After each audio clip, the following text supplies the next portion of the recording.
लोग अभी आधे घंटे समास का टॉपिक समझ चुके हैं। अब आप लोग के परफॉर्मेंस टेस्ट की बारी से पहले एक शॉर्ट रिवीजन और उसके बाद आप लोगों का परफॉर्मेंस टेस्ट स्टार्ट होगा। तो सबसे पहले मैंने आपको क्या बताया कि समास क्या है। तो समास का अर्थ होता है संक्षिप्तीकरण, यानी कि छोटा करना। आप जितने भी आप मैं क्वेश्चन दी थी आपको वो देख रहे हो कि एक ही शब्द में है, यानी संक्षिप्त है, ठीक है। और जब इसको हम लोग तोड़ते हैं यानी विग्रह करते हैं तो ये क्या होता है, बड़ा हो जाता है। यानी समास में ही जो है वो आपके क्वेश्चन समास से भी आ सकते हैं और समास विग्रह से भी आ सकते हैं, ठीक है। जैसे पूछा जा सकता है नीलगाय में कौन सा समास है, तो हम लोगों ने देख लिया पोस्टमार्टम करके कि इसमें क्या है, कर्मधारय समास है, ठीक है। अब अगर पूछ लिया जाए कि जो है वो यहाँ पे रात और दिन ये क्या है, समास है कि समास विग्रह है, तो आप क्या बोलेंगे, समास विग्रह है, यानी ये टूटा हुआ है। आप इसमें देख सकते हैं 1 2 3 तीन शब्द है, यानी कि विग्रह यानी कि टूटा हुआ या बढ़ा हुआ। और इसी का संक्षिप्त रूप जो है वो क्या होता है, रात दिन, वो समास है आपका। लेकिन फिर एक और क्वेश्चन उठता है कि रात दिन में कौन सा समास है। तो हमने आपको बताया कि रात दिन में आपको क्या देखना है, योजक चिन्ह देखना है, ऑपोजिट्स देखना है। शब्द अगर ऑपोजिट है तो, और बीच में अगर और लग के विग्रह बनता है वो क्या हो जाएगा आपका, द्वंद्व समास हो जाएगा। द्विगु में हमने क्या बताया आपको ट्रिक, कि जहां आपको देखना है कि संख्या से शुरू हो रहा है कोई नंबर, कोई भी नंबर संख्या से, जैसे पंचपात्र, त्रिमूर्ति, त्रिभुवन, चतुर्भुज, ये सब क्या है, 4 3, ये सब शब्द, त्रि मतलब 3, चतुर्भुज मतलब 4, तो ये सब शब्द जहां संख्या से शब्द शुरू होगा यानी संख्या पद से जहां शुरू होगा वो क्या हो जाएगा, द्विगु हो जाएगा। क्लियर है, द्विगु भी क्लियर हो गया, द्वंद्व भी क्लियर हो गया। जनरली इसी दोनों से ज्यादा क्वेश्चंस आते हैं, लेकिन अब आप ये मत बोलिए कि कर्मधारय से नहीं आते, कर्मधारय से भी आते हैं। और कर्मधारय से मैंने आपको सबसे पहले एग्जांपल, आपका पहला क्वेश्चन ही था आपका नीलगाय, यानी नीला गाय। नीला आपका हो गया विशेषण और गाय हो गया आपका विशेषण, यानी कि जिस वस्तु की विशेषता बताई जाए उसको हम लोग विशेष्य बोलते हैं। क्वेश्चन यहाँ से भी आते हैं कि विशेष्य किसे कहा जाता है। तो जिस वस्तु या जीवित प्राणी की विशेषता बताई जाए उसको हम लोग विशेष्य बोलते हैं, और जिस शब्द से उसकी विशेषता बताई जाए वो विशेषण। क्लियर रहेगा। जैसे नील गाय, यानी गाय कैसा है, नीला है, तो नीला विशेषण हो गया और गाय जो है वो क्या हो गया, विशेषण हो गया। तो जहां पे भी विशेषण और विशेष्य का संबंध दिख रहा है, आंख बंद करके आप क्या डालेंगे, कर्मधारय डालेंगे। तीसरा समास भी क्लियर है आपका। अब आ जाइए क्या, प्रत्येक दिन, प्रत्येक दिन को तोड़ेंगे। ये प्रत्येक क्या है, अव्ययी भाव समास है, ठीक है। और उसको जब तोड़ेंगे तो विग्रह करेंगे तो क्या होगा, प्रतिदिन, यानी 2 शब्द मिल गए इसमें।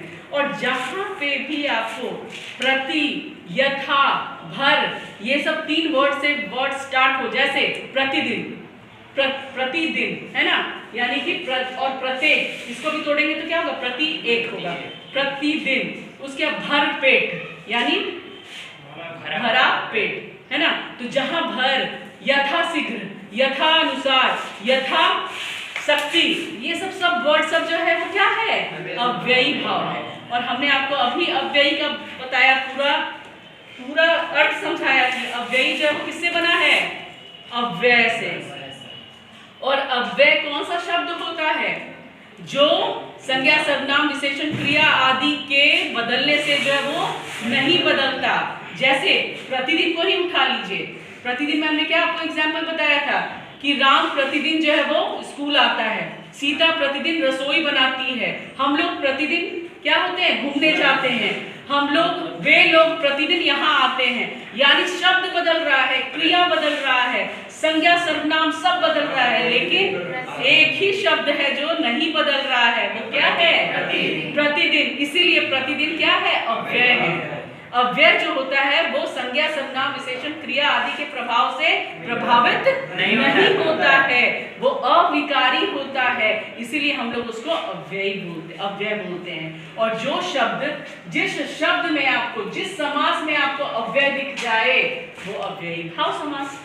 क्लियर, अव्ययी भाव भी क्लियर हो गया। अब आ जाइए तत्पुरुष में, अब आ जाइए एक छूटा हुआ है आपका तत्पुरुष समास, राजा, राजपुत्र, ठीक है। तो राजपुत्र, एक छठा भी लिख लीजिए आप, राजपुत्र, राजपुत्र, इसका विग्रह करेंगे तो क्या होगा, राजा का जहां पे कारक चिन्ह आ जाए, जहां पे का के की है ना, मतलब कि कारक चिन्ह जो है वो क्या है 8 है, लेकिन संबोधन वाला छोड़ दीजिएगा, है ना, कर्ता ने कर्म को कर्ण से, तो वो जहां वो के ने से बीच में आ जाए तत्पुरुष समास। क्लियर है? लेकिन वो आपको तोड़ने के बाद ही पता चलेगा। जैसे मैं अगर बोल दी राजपुत्र, तो आपको अगर विग्रह करना आएगा कि राजपुत्र को हम कैसे तोड़े, राजा का पुत्र, तभी तो आपको समझ में आएगा कि वो का होगा, है ना। इसलिए जो है वो आप ध्यान से देखेंगे कि जो है वो क्या होता है और कैसे होता है। ठीक है, अभी यहाँ तक में किसी को डाउट है? पहले वाले में अव्ययी भाव में वर्ड नहीं बदलता है, ठीक है। दूसरा द्वंद्व में, दूसरा वाला क्या था आपका, पहला वाला कर्मधारय में विशेषण विशेष्य, ठीक है, संबंध देखना है। द्विगु में क्या देखना है, संख्या देखना है। द्वंद्व में क्या देखना है, विलोम और योजक, ठीक है, ये देखना है। अब एक आ गया बहुव्रीहि। बहुव्रीहि का मतलब होता है जहां पे एक नया अर्थ निकले, जैसे गजानन, है ना, उसके नीलांबर, या आपका ये देख लीजिए वीणा पानी, यानी वीणा पानी, वीणा को धारण करने वाली। क्या विशेष अर्थ निकला, क्या विशेष अर्थ निकला, सरस्वती। वीणा को कौन धारण करती है, सरस्वती। तो जहां विशेष अर्थ निकले वो बहुव्रीहि। क्लियर है? नाउ परफॉर्मेंस टेस्ट की बारी है, पॉज करिएगा। पहला परफॉर्मेंस टेस्ट का पहला क्वेश्चन है, समास का अर्थ क्या है? हाथ उठेगा। समास का अर्थ क्या है, बोलो। बैठ जाओ। छोटे छोटे करने, छोटा करना, संक्षिप्तीकरण, ठीक। एग्जैक्ट उसके लिए कौन सा वर्ड यूज करेंगे, संक्षिप्तीकरण, ठीक है। समास विग्रह का मतलब क्या होता है, समास विग्रह, यस, अलग अलग करना, वेरी गुड, शब्दों को अलग अलग करना समास विग्रह है। समास, बैठ जाइए। अब जो है वो समास के कितने प्रकार हम लोगों ने पढ़ा है और कितना प्रकार होता है, हाथ उठेगा, बोलो। 6, क्या नाम बता सकते हो? वेरी गुड, वेरी गुड, 3 हो गया, और बोलो।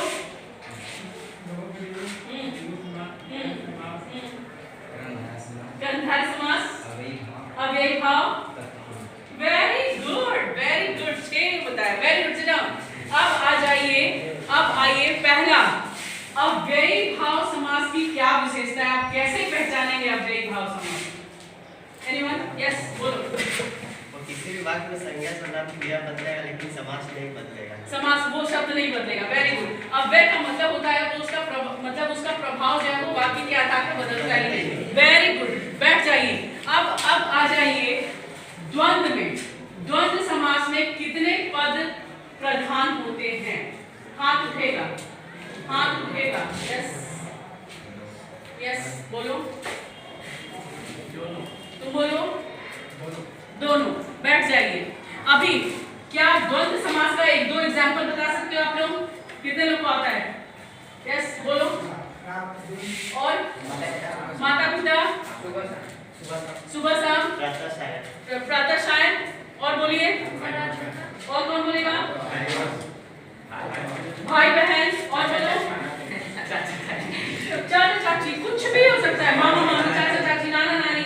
यानी देखो अब यहाँ पे ऑपोजिट है, स्त्रीलिंग पुल्लिंग दोनों है ना, एकदम क्लियर, वेरी गुड।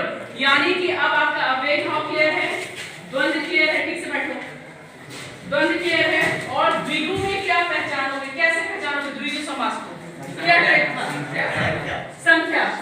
जैसे बताइए, 1-2 एग्जांपल बताइए, कौन कौन बता सकते हैं? Panchatantra, very good. पंचवाटिका, त्रिशूल, वेरी गुड। चतुर्भुज, और बताइए? त्रिलोक, और बताइए? त्रिभुज, वेरी गुड, और बताइए? नो, वो विशेष अर्थ, लेकिन वो जो है वो जहां अगर आप तोड़ेंगे विशेष अर्थ, अभी यहाँ कंफ्यूज मत क्रिएट करिए। चलिए अभी आइए, एनीवन और कोई बोलेगा? त्रिनेत्र, ठीक है। हम लोग का क्या हो गया, द्विगु क्लियर। अब आ जाइए कर्मधारय में आप क्या देखेंगे? विशेषण और विशेष्य देखेंगे। अब जरा बता सकते हो